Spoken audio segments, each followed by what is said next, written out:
从画面上可以看到，一名骑乘机车的阿伯突然的被大风吹倒了。阿爽，来，对啊，你脚本来就安怎无？有安怎无？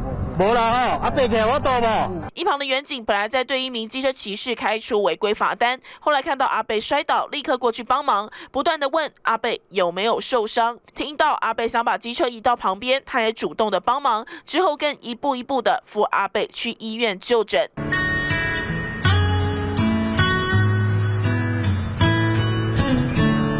原来这名阿伯他本来骑机车左转，准备到台中荣总就医，结果80岁的他抵挡不住突如其来的强风，被机车压在底下，动弹不得。